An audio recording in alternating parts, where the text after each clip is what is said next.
I see Stick 118. I appreciate you continuing to add your questions in here tonight and your comments. DeAndre Swift and James Cook should be the guys at running back at Georgia next year.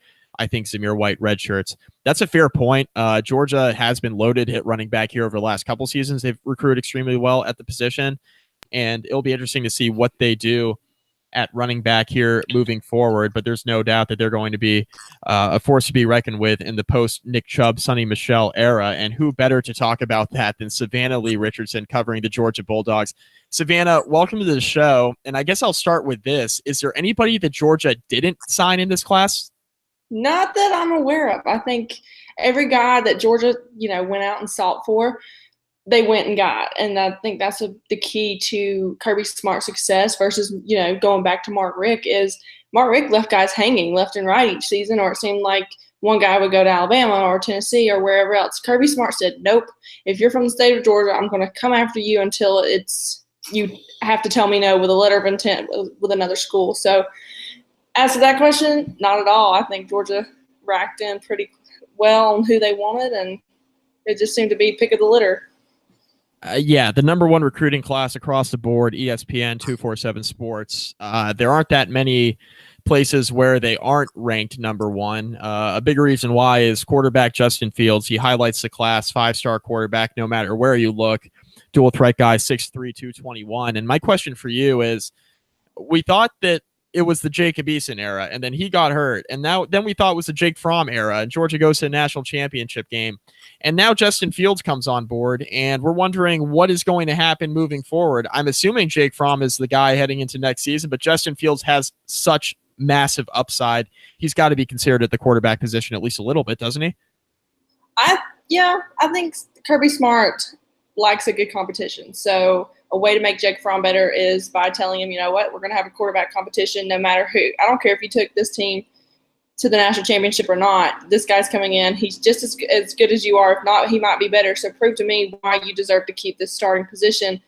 I think it's going to be down to probably fall camp, in all honesty, just depending on how fast Justin Fields can develop. Because, you never know how whenever a kid comes in, if they pick up on it right away like Jake Fromm did, or if it takes a little bit, kind of like it was with Eason. It just kind of varies on player to player. But I think that Justin Fields will definitely get some playing time. He may not start right away, but I definitely think Kirby and Chaney might be working on some different packages to be able to utilize him early on. So outside of quarterback, the big position in need, I think for Georgia anyway, is running back, where they lose Sonny Michel and Nick Chubb, the most dynamic duo at running back, I believe anyway, in school history. Now with the two of them gone and out of the fold, let's talk about the running back position. You signed Zamir White from this year's class. Obviously, they've done an excellent job in years past stacking running backs. They have DeAndre Swift and James Cook in the mix as well. In your opinion, at the running back position, do you think Zamir White pushes for early playing time? He's one of the top recruits in the 2018 class. Do you think there's an opportunity that he redshirts, or is just a depth option here at running back for Georgia heading into 2018? How do you see things shaking out there? Well, it all depends on how healthy he can be. He tore his he had a knee injury. I'm not going to say exactly what it was because I'm not exactly sure, but it all depends on his rehab time, how fast he can get back to playing capabilities, being 100%, I should say.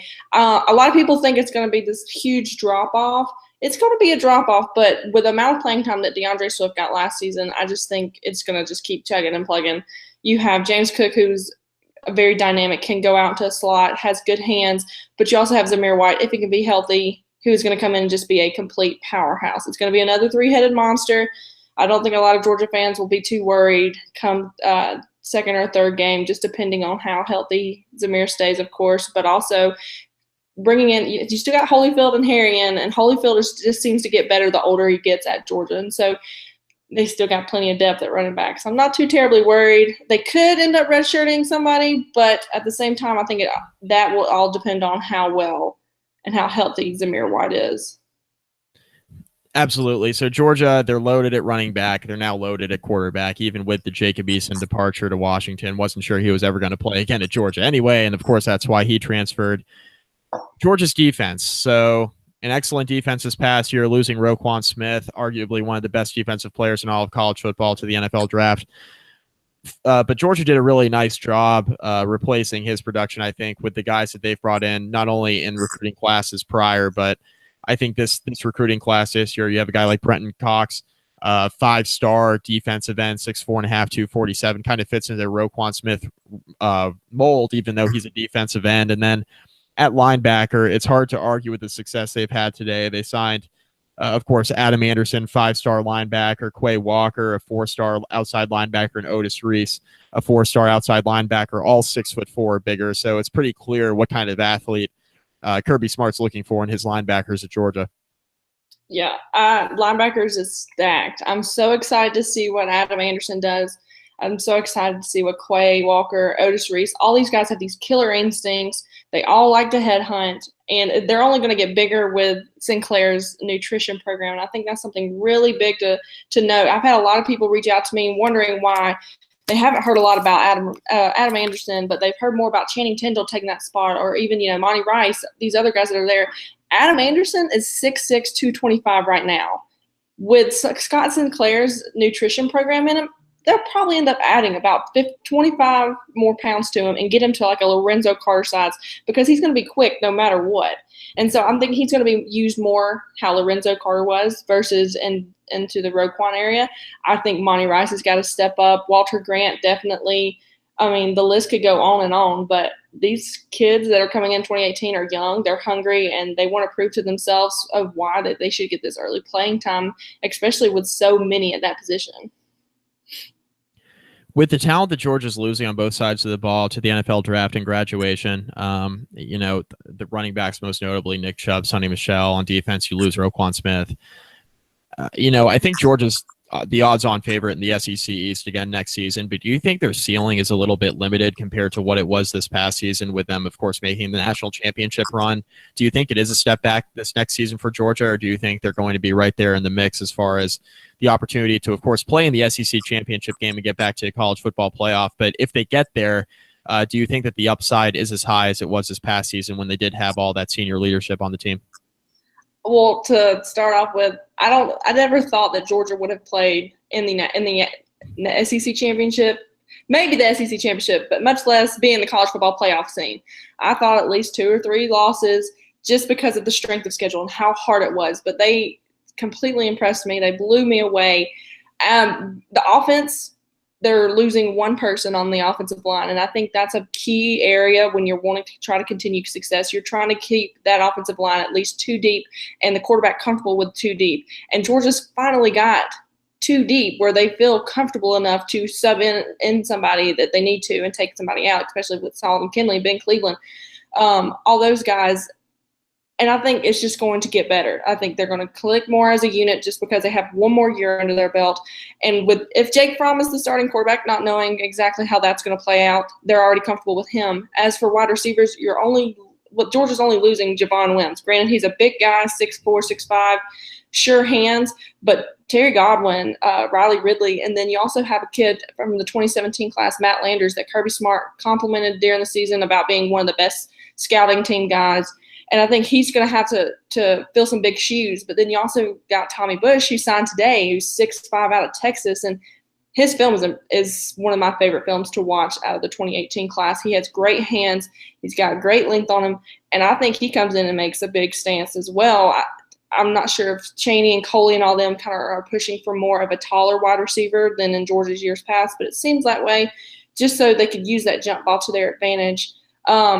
As for the defense, I think that's going to be the area where Georgia struggles a little bit. The secondary is almost completely gone, minus J.R. Reed and a couple other guys that had some playing time, like Richard LeCount. So that's going to be Kirby's probably main area of really rebooting, rotating, and trying to figure out who these best guys are. I did see somewhere today where Otis Reese Kirby was talking about in his press conference that he might be pushing him back to safety and maybe even seeing him in that star position like we did with Reed and DeAndre Baker. Linebacker group, I'm kind of more comfortable about what they're coming in with for 2018 just because of the load of talent that they had in 2017 already in that class, not to mention the second and third string guys who got some playing time behind Lorenzo Carter, like Walter Grant and Monty Rice, Natrez Patrick, since he's still on the team. I mean, there's so many guys. I miss guys talking sometimes on here with Mark. I'm just like, wait, I should have mentioned this guy too. So it's just kind of that's how deep it is on Georgia's defense. As for the defensive line, I think the defensive line is only going to get better. You got to fill in that the nose guard position where John Atkins was. But other than that, you really have a group of guys that played well together last year with David Marshall. Trying to think of Jonathan Ledbetter, I want to say maybe. Is he a I'm thinking linebacker. He could be on the D-line too. I think he does both. But there's so many guys that can just fill those voids, and they got playing time last year. So I think Georgia may not be as successful because I don't want to jinx Georgia or, like predict anything too soon. But I don't see them falling off too far at all. That's just not what Kirby Smart brings to the table. He likes to lock and reload. And I think that's exactly what Georgia's going to do, and it's just going to be kind of one of those things. It's like they're going to be the force to be reckoned with in the East. Well, it should certainly be an exciting 2018 football season again for Georgia, coming off of their national championship appearance here in this 2017 season. Savannah, thanks so much for joining us, and looking forward to continuing to have you on here, of course, on Mark Rogers TV. Yep, thank you so much for having me.